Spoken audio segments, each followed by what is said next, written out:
মই 83 চনত যেতিয়া ডিব্ৰুগড়ৰ পৰা আহি আছিলোঁ তেতিয়া মই এনেকুৱা দেখা নাছিলোঁ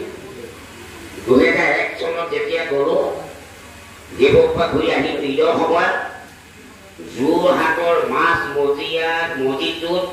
ইফালে 3 কিলোমিটাৰ ইফালে 3 কিলোমিটাৰ ইফালে 3 কিলোমিটাৰ ঈদৰ দিনা নামাজ পঢ়ি আছে বাট এৰি দিয়ে সেই যোৰহাটৰ টাউনত আজি গৌৰৱটোকে বাহাৰি গৈ আছে আৰু 5 বছৰ আগত তাক কি হয় আমিতো চেচেই মধ্য অসম দৰা আছোঁ আমি চেচেই এতিয়াতো মাত দিব নোৱাৰে আজি কিনিমলি কেইদিনা মিয়াই মাৰি থৈ গুচি গ'ল মাত দিব নোৱাৰে কিয় হৈছে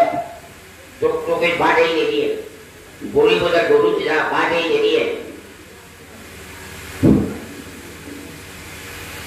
মাছৰ গাড়ী বাট এৰি নিদিয়ে মানুহক গধূলি ৰাতিপুৱাৰ পৰা গধূলিলৈকে ৰাতি কি হৈছে গোটেই এগ্ৰিকালচাৰ মেচিনবিলাক আমাৰ মানে পাব আৰু বিক্ৰী কৰি দিব আৰু তেওঁলোকক সুবিধা দিয়ে চব হৈছে মীন বিভাগত গোটেই সময় মিয়াই পায় ক'ৰবাত 10টাই পায় মই বহুত দেখি দিছোঁ সেই নামত এই নাটক সঁচা কৰি লাষ্টত দেখিলে মিয়াই পায় কি হ'ল নাই ছাৰ মিয়াই লৈ গুচি গ'ল চব মিয়াই পালে কিয় পালে মই আৰু মাতটো নিদিওঁ আৰু কেতিয়াবা এনেকুৱা মন যায় অফিচত গৈ ভিতৰত সোমাই অফিচাৰ দৰ্জাত জপাই এনেকুৱা টাঙ দিব মন যায় কৈ মই মোৰ দিনত কেইটামানত দৰ্জাত জপাই কৈ দিম অফিচাৰ চালা ওলাই যাব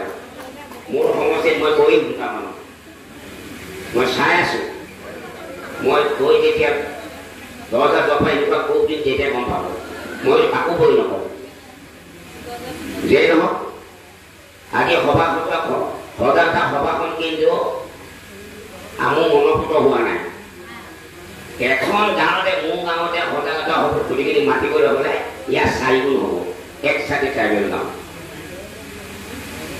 চাবুক লোৱাত বাৰু এজন চুতীয়া সম্প্ৰদায় মানুহ আছে সেই আমাৰ বেলেগ চুতীয়া বাহিৰটো নাই মোৰ গাঁৱত সেইখিনি নাই 4 গুণীয়া নিলেই এই আমাৰ সজাগতা সভা এনেকৈ পাতিলে নহ'ব চবেই জানিব লাগিব প্ৰত্যেকেই জানিব লাগিব এই আঁচনিখন আমাৰ কাৰণে আহিছে চবেই জানিব লাগিব এই আঁচনিখন কিয় জানিব নালাগিব এই ধৰণৰ মাটি ইয়াতে সামৰি থলে নহ'ব ইয়াত বাহৰভাৱে প্ৰচাৰ হ'ব লাগিব বহলভাৱে প্ৰচাৰ হ'ব লাগিব ইয়াৰ পিছত আকৌ আমি সজাগতা সভা পাতিবৰ চেষ্টা কৰিম ইয়াৰ পিছত জাতিৰ সভা পাতিব তাৰমানে এতিয়া আছে 15 জুনৰ পৰা 30 জুন 15 দিনীয়া কাৰ্যসূচী এই 15 দিনীয়া কাৰ্যসূচীয়ে প্ৰশাসনৰ উদ্যোগত বিভাগৰ উদ্যোগ হ'বই লাগিব 15 দিন হ'ব লাগিব গতিকে আজি যিকেইটা ডিপাৰ্টমেণ্টৰ কথা কৈছে আৰু বেলেগ ডিপাৰ্টমেণ্টৰ কথা 80 কোটি 80,000 কোটি কেন্দ্ৰীয় চৰকাৰ কেইখনমান ৰাজ্যত একচাটিক জনজাতি বাহিৰা ৰাজ্যত কেৱল একচাটিক জনজাতি মানুহ কম মধ্যপ্ৰদেশত উত্তৰাখণ্ডত 90% ST উত্তৰাখণ্ডত বিহাৰত আছে অলপ কম SC বেছি জনজাতি আছে SC আছে উত্তৰাখণ্ডত 90% জনজাতি পাহাৰ ৰাজ্য কেৱল 7খন ৰাজ্যৰ 100% তাত একো নাই চব জনজাতি যিকেইখন ৰাজ্য আমাৰ পৰা ওলাই গ'ল সেইখন 100% জনজাতি ৰাজ্য